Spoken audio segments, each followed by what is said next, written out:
साईं की बात। बच्चे, मैं तुम्हारे लिए हर जगह हूँ मेरे बच्चे। तुम्हारा बाबा तुम्हारे लिए हर जगह है, हर जगह मौजूद हूँ मैं, हर जगह मेरे बच्चे। और सुनो, जीत तुम्हारी ही निश्चित है मेरे बच्चे, जीत तुम्हारी ही होनी है। चाहे कोई कितना भी कुछ भी कर ले, जीत तुम्हारी है, क्योंकि ये जीत मैंने तुम्हारी किस्मत में लिखी है मेरे बच्चे। और तुम्हारी किस्मत से तुम्हारी जीत को कोई नहीं छीन सकता। समझ रहे हो तुम? तुम्हारी जीत को तुम्हारी किस्मत से कोई नहीं छीन सकता, क्योंकि ये मैंने तुम्हें आशीर्वाद स्वरूप दी है मेरे बच्चे। मेरे आशीर्वाद से तुम्हें ये जीत हासिल होने वाली है। तुम्हारे जीवन में तरक्की, उन्नति, विकास सब होगा मेरे बच्चे, क्योंकि तुमने जो मेरी भक्ति की है ना, उससे मैं बहुत प्रसन्न हूँ। और अभी हाल ही में जो तुमने मेरे लिए किया ना, उससे मैं बहुत बहुत प्रसन्न हुआ मेरे बच्चे। मैं तुमसे बहुत प्रसन्न हुआ। और सुनो, लड़ाई झगड़ों में कुछ नहीं रखा मेरे बच्चे। जितना लड़ाई झगड़ों में पड़ोगे, वाद विवाद में पड़ोगे, कुछ नहीं मिलेगा, कुछ हासिल नहीं होगा, न तुम्हें न सामने वाले को। तो क्यों लड़ाई झगड़ा करना, क्यों करना मेरे बच्चे? दूर रहो ऐसी चीज़ों से, ठीक है? अगर तुम्हारी नहीं बन रही किसी से तो मत बात करो, अलग हो जाओ, अलग हट जाओ ना। लेकिन बहस करना, वाद विवाद करना, ये सब क्या है मेरे बच्चे? समय की बर्बादी और कुछ भी नहीं है। तो मुझे नहीं लगता कि तुम्हें समय की बर्बादी करनी चाहिए। तुम्हें लगता है क्या? समय की बर्बादी करना मूर्खता है मेरे बच्चे। और मुझे नहीं लगता कि मेरे बच्चे तुम मूर्ख हो या मूर्ख बनना चाहोगे। आजकल कोई भी मूर्ख नहीं बनना चाहता, सब समझदार बनना चाहते हैं, और सब समझदार हैं भी, है ना? और तुम्हें लगे ना कि आगे से सामने से तुम्हारे साथ कोई वाद विवाद करना चाहता है, तुमसे लड़ाई झगड़ा करना चाहता है, तो तुम वहाँ से हट जाओ, वहाँ से दूर हट जाओ। तुम अपना समय व्यर्थ मत करो, तुम समझदार बनो मेरे बच्चे। और मैं तुम्हारे अंदर ये बदलाव देखना चाहता हूँ। क्या मैं देख पाऊँगा तुम्हारे अंदर ये बदलाव? हाँ, लाओगे क्या? मैं तुम्हारे अंदर ये बदलाव देखना चाहता हूँ।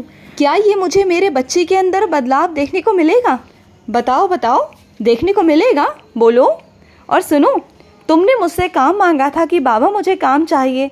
अब देखो मैं तुम्हारे पास काम भेज रहा हूँ। अब तुम कह रहे हो कि बाबा मेरे पास पैसे नहीं हैं। तो सुनो, मैं तुम्हारे लिए पैसों का इंतज़ाम भी करवा दूंगा। अब मत चिंता करो, इतने मत उदास हो, मत परेशान हो, सारा कुछ हो जाएगा। तुम भरोसा रखते हो ना मुझ पर, तो भरोसा रखो। तुम्हें काम भी दूंगा, तुम्हें पैसे भी दूंगा, जिससे तुम ईमानदारी से अपना व्यवसाय कर सको अच्छे से, ठीक है? और सुनो मेरे बच्चे, तुम किसी ऐसे इंसान से मिलने वाले हो जो तुम बहुत सालों से नहीं मिल पाए हो। बहुत साल हो गए तुम्हें उनसे मिले हुए, कई साल बीत गए। लेकिन अब जब तुम उनसे मिलोगे ना, तो तुम्हें इतनी खुशी होगी, इतनी खुशी होगी। और जब तुम उनके साथ बैठोगे ना, तो इतनी सारी अपने दिल की बातें कहोगे। कुछ उनकी सुनोगे तो कुछ अपनी कहोगे, अपने मन की बातें कहोगे, अपने दिल की बातें कहोगे। और तुम्हें उनके साथ बैठकर बातचीत कर कर ना, तुम्हारा दिल बहुत हल्का होगा, तुम्हें बहुत अच्छा लगेगा, खुशी मिलेगी तुम्हें अंदर से, तुम्हारी आत्मा बहुत बहुत प्रसन्न हो जाएगी। और सुनो मेरे बच्चे, जो तुम्हारा रिश्तेदार, जो तुम्हारे घर का सदस्य अस्पताल में है ना, उनसे कहो कि वो जिस अस्पताल में है ना, वो सिर्फ फालतू के पैसे वहाँ व्यर्थ कर रहे हैं और कुछ भी नहीं है। वो अस्पताल वाले सिर्फ तुम्हारे घर वालों से पैसे लूट रहे हैं और इलाज कुछ भी नहीं कर रहे हैं। उनका सिर्फ मकसद है कि तुमसे, तुम्हारे घर वालों से पैसे लूटना, हड़पना।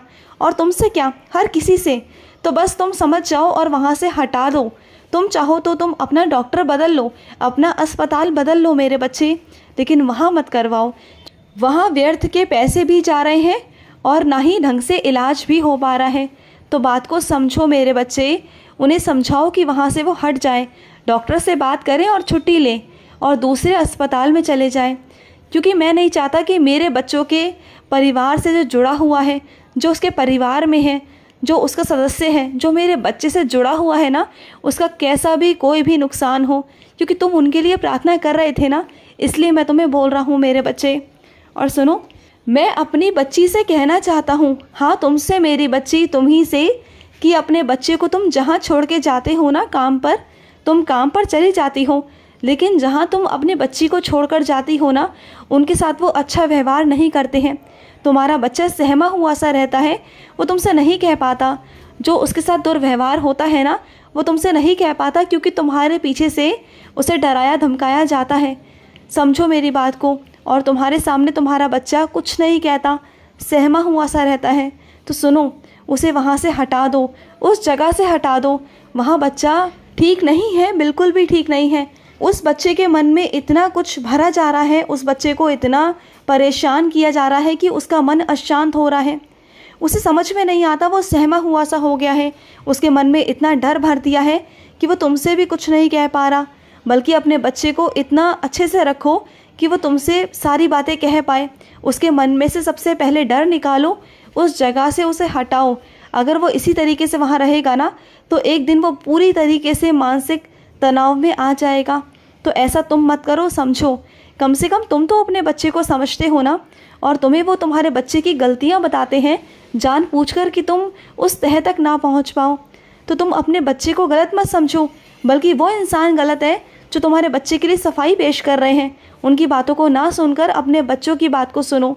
उससे पूछो कि क्या दिक्कत है उसे, क्या परेशानी है उसे प्यार से पूछोगे ना तो तुम्हें बताएगा वो। लेकिन दूसरों पर भरोसा मत करो। और एक बात और मेरे बच्चे, कि बच्चे ईश्वर का रूप होते हैं। बच्चे कभी झूठ नहीं बोलते मेरे बच्चे।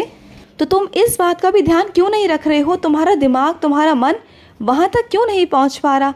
तुम्हारी ममता वहाँ तक क्यों नहीं पहुँच पाई? समझो, अभी भी वक्त नहीं हुआ है। अभी भी तुम बहुत कुछ संभाल सकते हो। जो कुछ बिखरा हुआ है ना, अभी भी वो बहुत कुछ तुम्हारे हाथ में है। बिखरे हुए को संभाल लो मेरी बच्ची, संभाल लो। और सुनो, आज माता का दिन है।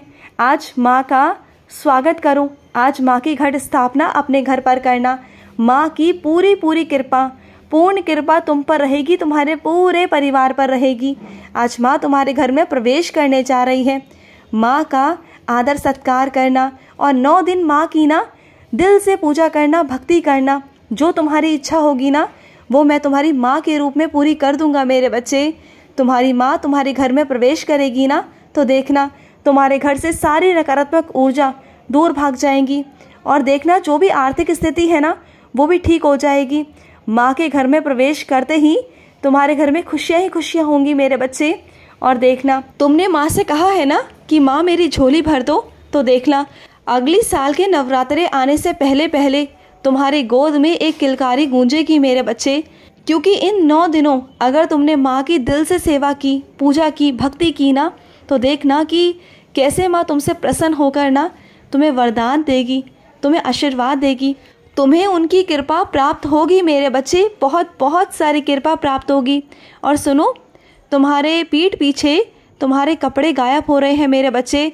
ध्यान रखो कि तुम्हारे कपड़े कौन लेके जा रहा है, और तुम ध्यान बिल्कुल नहीं दे पा रहे हो। ध्यान दो कि तुम्हारे कपड़े कहाँ जा रहे हैं और किसके पास जा रहे हैं। तुम्हें ध्यान देने की आवश्यकता है मेरे बच्चे। और सुनो, तुम्हारे शरीर में अगर दर्द है तो बार बार दवाइयाँ खाने की ज़रूरत नहीं मेरे बच्चे। बार बार दवाइयाँ खाना भी ठीक नहीं है। जो तुम ये बार बार दवाइयाँ खाने की आदत डाल रहे हो ना, ये बिल्कुल भी ठीक नहीं है मेरे बच्चे, बिल्कुल भी नहीं है। और सुनो, तुम ना आज मंदिर में ना कुछ भंडारा करने वाले हो, मुझे मालूम है मेरे बच्चे। और एक काम करना, तुम उसके बीच में तुम्हारे पास एक कन्या आएगी। उस कन्या को जब तुम प्रसाद दोगे ना, तो सबसे पहले उसके पाँव छूना, उससे आशीर्वाद लेना। क्योंकि वो कन्या कन्या नहीं, माँ भगवती होंगी साक्षात रूप में। और माँ भगवती के हज़ारों तरह के रूप हैं। वो ज़रूरी नहीं कि बहुत सुंदर ही दिखने वाली हो, ऐसा नहीं है मेरे बच्चे। माँ किसी भी रूप में आ सकती हैं। माँ का दिल सुंदर है, माँ सुंदर है, और माँ को पहचानना तुम्हारा काम है मेरे बच्चे। माँ किसी भी रूप में आ सकती है, और माँ तुम्हारे पास आज आएंगी तुम्हें आशीर्वाद देने। और तुम उनका आशीर्वाद लेना भूलना मत। उनका आशीर्वाद ज़रूर ज़रूर से लेना मेरे बच्चे। उनका आशीर्वाद लेना भूलना मत, क्योंकि माँ भगवती का आशीर्वाद है। वो तुम्हें साक्षात रूप में दर्शन देने आ रही हैं। तो उनका दर्शन जाने मत देना, उनका दर्शन ज़रूर ज़रूर लेना और उनसे आशीर्वाद भी लेना, ठीक है? खुश रहो। आज का रात्रि साई संदेश समाप्त हुआ।